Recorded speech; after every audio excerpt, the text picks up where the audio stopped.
हिंदू शास्त्रों में, जो हमारे सनातन धर्म के शास्त्र हैं, उसके अंदर ऐसी बातें लिखी हैं कि औरतों के ऊपर अत्याचार करना चाहिए, औरतों को जूते की नोक पे रखना चाहिए, औरतों को नौकरानी बना के रखना चाहिए। एक नशे में धुत व्यक्ति को इस संसार ब्रह्मांड को चलाने का दे दिया गया। ये उस ज्ञान को समाप्त कर देना चाहते हैं, क्योंकि किसी भी व्यक्ति को, शक्तिशाली व्यक्ति को यदि आपको मारना है तो सबसे पहले उसकी मति को भ्रम करना। हम गंगा जल पीते हैं, गौमूत्र पीते हैं, तो हम गांव के लोग हैं, हम देहाती हैं, अनपढ़ हैं, गंवार हैं। लेकिन आप वाइन पीते हैं तो क्या आप बहुत, जो संस्कृत भाषा थी उसको ट्विस्ट करके दूसरे तरीके से हमारे सामने पेश कर दिया गया। नमस्कार, मेरा नाम है पंडित आदित्य कश्यप त्रिपाठी। मैं आपका मार्गदर्शक हूं और आप देख रहे हैं शोध इंडिया पर विचारधारा।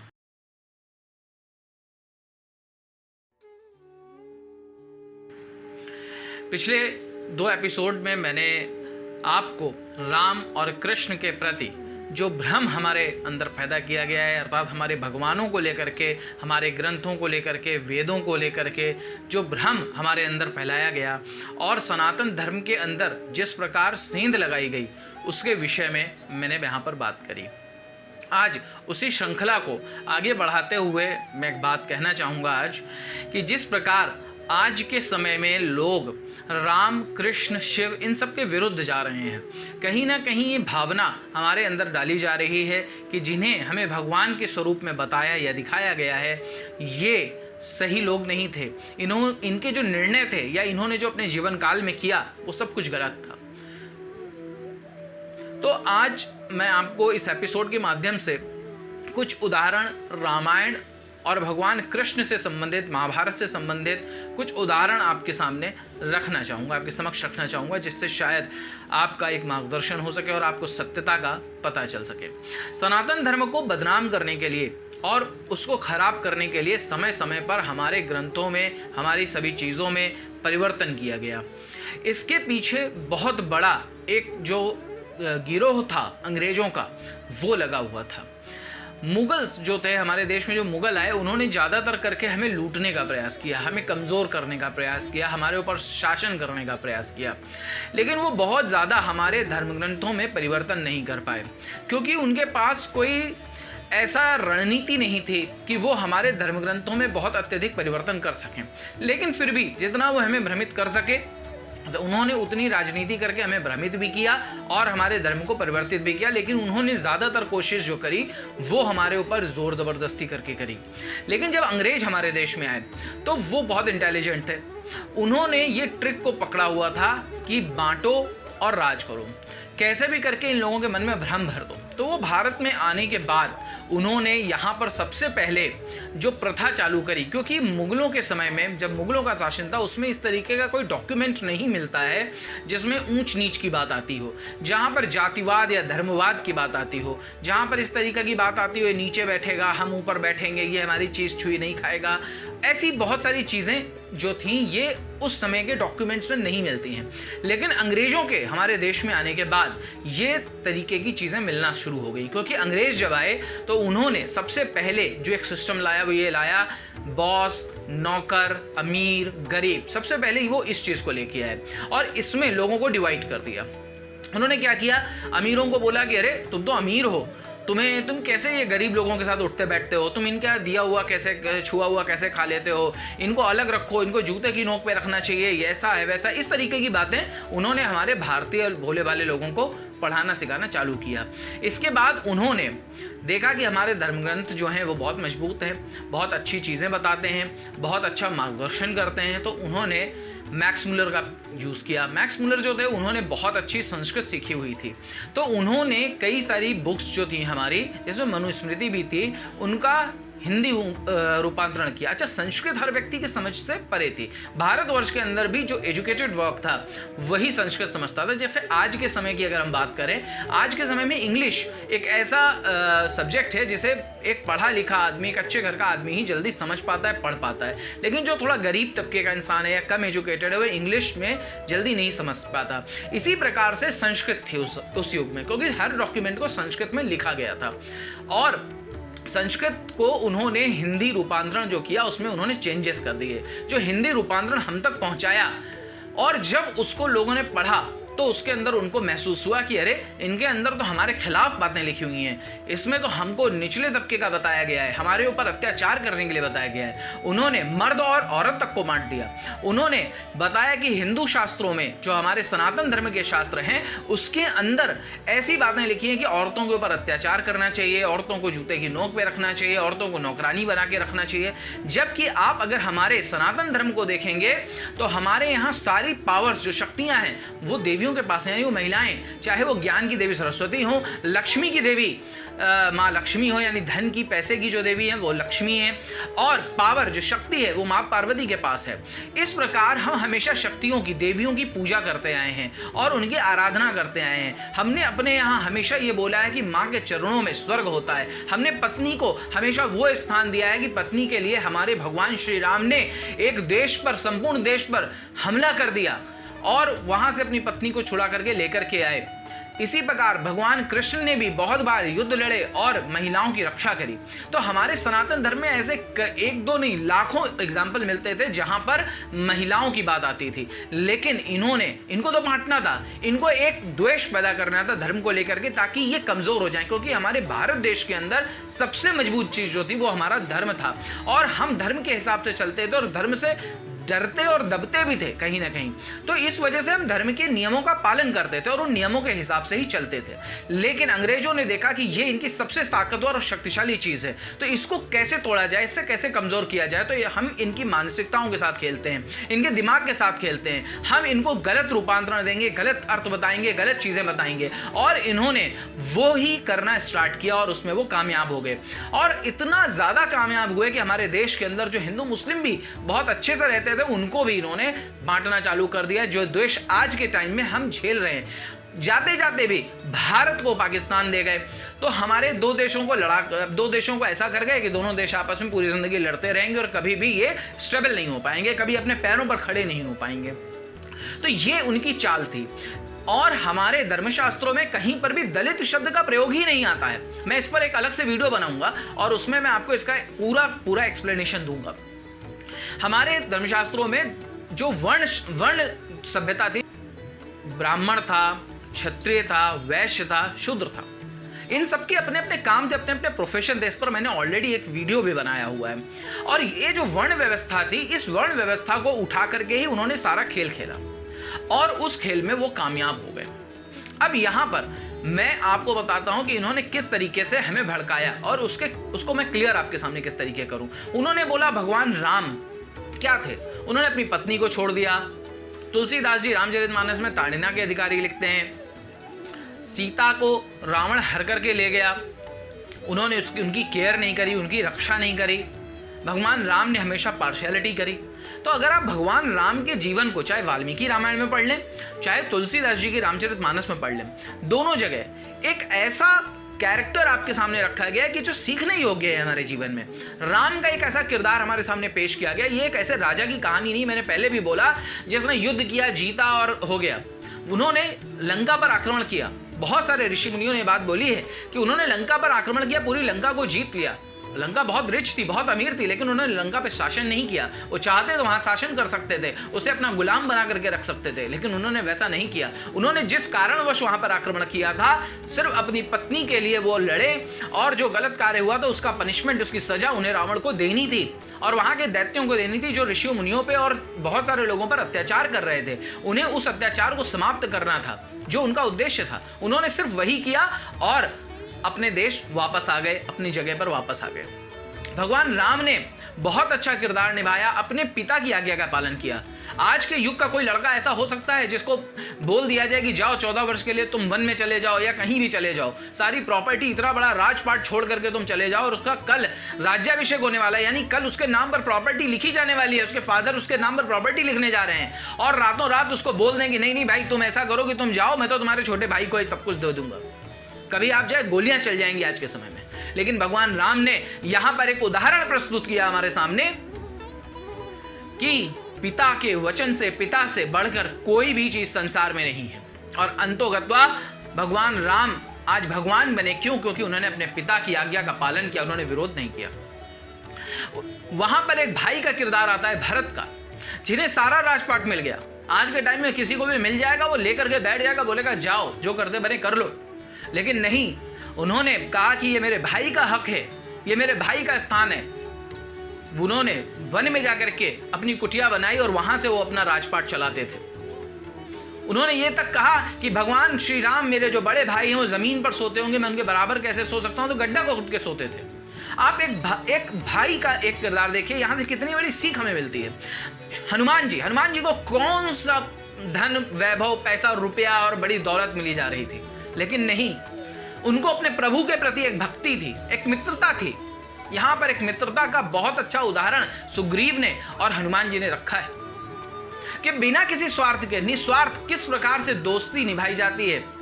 आप जिसे मानते हैं, सम्मान करते हैं, उसके लिए कैसे सर्वस्व निछावर कर देते हैं, इसका यहां पर उदाहरण दिया गया। आजकल के दोस्तों की तरह नहीं, जिनका मतलब निकल गया तो पहचानते ही नहीं है कि कौन हो, सिर्फ मतलब के लिए जुड़ते हैं। अगर आपके पास पैसा है, वैभव है, सब चीजें, तो वो आपके दोस्त हैं। अगर कुछ नहीं है तो आपके दोस्त नहीं है। लेकिन यहां पर भगवान राम से किसी को कुछ मिलने वाला नहीं था, लेकिन उन्होंने साथ दिया। सुग्रीव को तो राजपाट मिल ही गया था, भगवान राम ने जो कमिटमेंट किया था उसको राजपाट दे दिया, तो बाद में बोल देता ठीक है चलो देखेंगे, ले जाओ मेरी सेना, मैं सोना सेना दे देता हूँ थोड़ी सी, ले जाओ युद्ध करो। खुद क्यों युद्ध में जाता, अपनी जान जोखिम में क्यों डालता? लेकिन नहीं, वो अपना राजपाट सब कुछ छोड़ करके और अपने यहाँ के सबसे मेन लोगों को लेकर के वो वहां पर पहुंचा। उसने ये चिंता नहीं करी कि पीछे से मेरे देश पे आक्रमण हो जाएगा, मेरा देश लुट जाएगा। एक ऐसा पति जो अपने पत्नी को छुड़ाने के लिए चल पड़ा, जब वो रावण के लिए चल पड़े या सीता जी को कह सकते हैं खोजने के लिए चल पड़े, तब तक उनके पास कौन सी सेना थी? वो चलते गए और लोग जुड़ते गए और उनकी विजय हुई। यहां पर हमको ये सीख मिलती है भगवान श्री राम से कि यदि हम कोई दृढ़ निश्चय कर लें तो वो असंभव नहीं हो सकता, वो संभव अवश्य होगा, एक ना एक दिन जरूर संभव होगा। भगवान श्री राम ने सोच लिया, जटायु से तो उन्हें ये ज्ञात ही हो गया था कि रावण उनको हर करके ले गया, उन्हें ये कहीं ना कहीं ये था कि मुझे रावण से युद्ध करना है, लेकिन वो अकेले ही चल पड़े और बाद में लोग उनके साथ जुड़े और उन्होंने रावण से युद्ध किया, जो शक्तिशाली था, अपने घर में बैठा था, अपनी सेना, अस्त्र शस्त्र सब कुछ लेकर के बैठा हुआ था। तो हर जगह कहीं ना कहीं एक एग्जाम्पल मिलता है। आप यहां पर बाली का एग्जाम्पल ले लीजिए। बाली ने दुष्टता करी तो उसका अंजाम क्या हुआ? आप अंगद को ले लीजिए। अंगद एक ऐसे व्यक्ति के लिए युद्ध करने गया जिसने उसके पिता को मारा था, लेकिन उसने साथ दिया। क्यों? क्योंकि यहां पर हमें यह सीख मिलनी चाहिए, यह सीख मिल रही है हमको यहां पर कि एक ऐसा व्यक्ति जिसने उसके पिता को मारा, उसका साथ हम क्यों दे रहे हैं? क्यों? क्योंकि वो सत्य के लिए लड़ रहा है और उसने जिसका वध किया है वो गलत काम कर रहा था। तो आपका सगा, आपका अपना जो भी है, अगर वो गलत कार्य कर रहा है तो उसका साथ आपको नहीं देना, आपको सच्चाई का और सही चीज का साथ देना है। ऐसे न जाने कितने उदाहरण मिलते हैं। मां सीता वन में चली गई, चाहती तो कहती नहीं मैं भी रानी हूं, मैं क्यों जाऊं छोड़ करके, बनवा दो मेरे लिए एक अलग महल, मैं चली जाती हूं रहने। डिमांड कर सकती थी कि ठीक है, मुझे तुम भेजना चाहते हो, कहीं भी डालना चाहते हो कि मुझसे दूर रहो, तो बनवा दो कहीं एक महल, दे दो, सुख सुविधाएं मैं रहूंगी, खर्चा वर्चा भेजते रहना। जैसे आजकल होता है कि तलाक जब हो जाता है तो उसके बाद दो खर्चा खर्चा मैं रहूंगी अलग। लेकिन नहीं, वो भी वन में रही। उन्होंने एक राजा का मान रखा, अपने पति का मान रखा, सम्मान रखा और लवकुश को एक वन में जाकर के जन्म दिया और उन्हें इस लायक बनाया कि उन्होंने भगवान श्री राम की पूरी सेना को हरा दिया। तो जहां पर हमें इतनी सारी चीजें सीखने के लिए मिल रही हैं, वहां पर हम कमियां क्यों निकाल रहे हैं? क्यों? क्योंकि उन कमियों को हम तक पहुंचाया गया है, हमारे अंदर डाला गया है उन कमियों को। भगवान कृष्ण को लेकर के कितनी सारी भ्रांतियां हैं। वो तो रास रचाते थे, उनके तो रिलेशंस थे बहुत सारे, कैसे कह देते हैं, ऐसे शब्द बोलने में भी मुझे कष्ट होता है।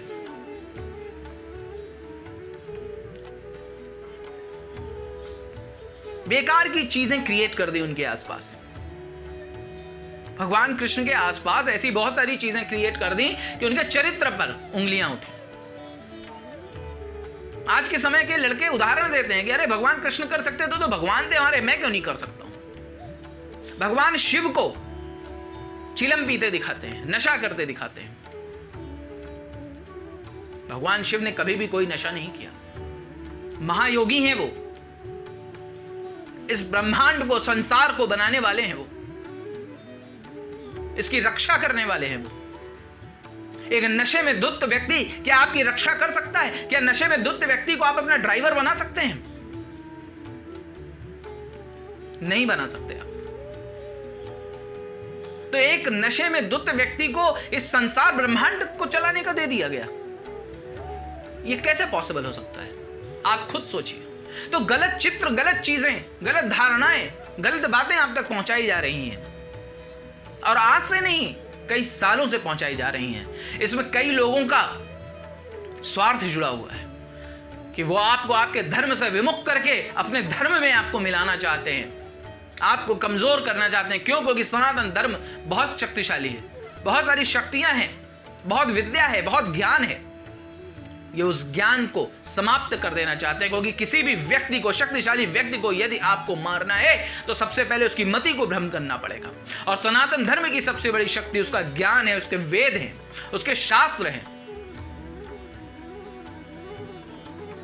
हमारे संस्कार, हमारी शक्ति है। तो सबसे पहले इन्हें समाप्त करो, इन्हें मांसाहार खिलाओ, इन्हें नशा कराओ, तो ये भ्रष्ट हो जाएंगे, पथभ्रष्ट हो जाएंगे, और फिर हम आसानी से इनके ऊपर शासन कर सकेंगे, राज कर सकेंगे, इन्हें गुलाम बना सकेंगे या इन्हें पूर्णतः समाप्त कर सकेंगे, और फिर हमारा धर्म ऊपर आ जाएगा। ये साजिश कई वर्षों से चल रही है, कई 100 वर्षों से चल रही है, और हम इस साजिश का शिकार हो रहे हैं। हमारी आज की जनरेशन हमारे धर्म के प्रति हमसे प्रश्न पूछ रही है कि ये दिया जला करके जो दिखाते हो इससे क्या होता है, ये पत्थर की मूर्तियां पूछते हो इससे क्या होता है। उन्हें इन शक्तियों के बारे में ज्ञान ही नहीं है, उन्हें इस भगवान के बारे में ज्ञान नहीं है, उन्हें इसके आकार के बारे में ज्ञान नहीं है कि जो मंदिर के आकार हैं उनके आकार को इस प्रकार से बनाया जाता है कि सकारात्मक ऊर्जा आपके शरीर के अंदर प्रवेश करती है। जब आप मंदिर में जाते हैं तो आप अपने आप को बहुत ऊर्जावान समझते हैं, आपको ऐसा लगता है आपके सारे कष्ट दूर हो गए, आपके दुख दूर हो गए। बहुत सारे लोग मंदिरों में जाकर के रोने क्यों लगते हैं? क्यों? क्योंकि उनको ऐसा लगता है कि अब हमारे सारे कष्ट दूर हो जाएंगे। एक विश्वास है, वो उस मूर्ति पर एक विश्वास है कि अब मेरी कष्ट, मेरी तकलीफ दूर हो जाएगी। लेकिन यहां पर आपको हास्य का पात्र बना दिया जाता है कि ये मंदिर में जाते हैं, तिलक लगाते हैं, चंदन लगाते हैं। क्यों? आप चर्च में नहीं जाते, आप मस्जिद में नहीं जाते, आप भी जाते हैं, लेकिन वो एक स्टैंडर्ड है। हम गंगा जल पीते हैं, गौमूत्र पीते हैं, तो हम गांव के लोग हैं, हम देहाती हैं, अनपढ़ हैं, गंवार हैं। लेकिन आप वाइन पीते हैं तो क्या आप बहुत समझदार हैं? आपके यहां भी आबे जमजम को बहुत पवित्र माना गया है, लेकिन हमें इस तरीके से मोड़ा जा रहा है, इस तरीके से टैकल किया जा रहा है, हमें इस तरीके से भ्रमित किया जा रहा है कि हम अपनी राह से भ्रमित हो जाएं, भटक जाएं। हमारी पुस्तकों में परिवर्तन कर दिए गए, हमारी जो संस्कृत भाषा थी उसको ट्विस्ट करके दूसरे तरीके से हमारे सामने पेश कर दिया गया, और हम उस गलत रास्ते पर चल पड़े। तो अपनी आंखों को खोलिए, और जिनमें त्रुटि नहीं है ऐसी पुस्तकों को लाइए।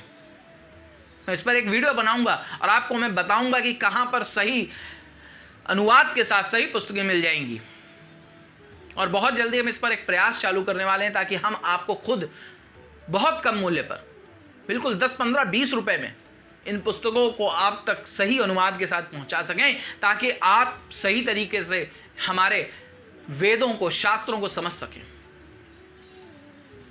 जैसे वो बाइबल और कुरान को पढ़ते हैं, हर व्यक्ति पढ़ता है, ऐसे आपको अपने वेदों को पढ़ना चाहिए। इन वेदों के अंदर बहुत सारा ज्ञान छुपा हुआ है, पूरा विज्ञान छुपा हुआ है इसके अंदर। तो आप इन्हें पढ़िए और ज्ञान प्राप्त कीजिए, भटकिए मत। यदि आपको कोई भटकाता है तो उसकी रिसर्च कीजिए, जानने का प्रयास कीजिए। मैं बैठा हूं, मुझसे आप पूछिए। तो ये था आज का मेरा ये वीडियो, जो राम और कृष्ण को लेकर के और हमारे धर्म को लेकर के आपको भ्रमित कर रहे हैं उसके ऊपर। यदि आपके मन में कोई प्रश्न है तो आप कमेंट बॉक्स में आकर के हमसे पूछ सकते हैं। और प्रयास कीजिए कि पहले के जो 2 मैंने इस पर वीडियो बनाए हैं उनको भी आप देखें, पार्ट 1 पार्ट 2, ताकि आपको पूरा बात पता चले। और मैं इस पर पूरी सीरीज़ बना रहा हूँ, आगे भी इसकी कई श्रृंखलाएँ होंगी, क्योंकि एक ही वीडियो में बहुत सारी चीज़ों को बता पाना नामुमकिन हो जाता है, वीडियो बहुत बड़ा हो जाता है। तो मिलते हैं अगले एपिसोड में, तब तक के लिए नमस्कार।